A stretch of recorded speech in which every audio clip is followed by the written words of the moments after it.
रणवीर जगतसिंह बड़ियार आंगणे चिरंजीवी सचिन सिंह नी चोल करी निमित्ते एक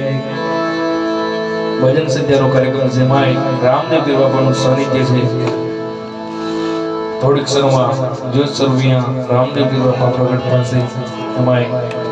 સંત શિરોમણી એવા ગુરુજી ગણપતરાવ મહારાજ બધાયા છે ત્યારે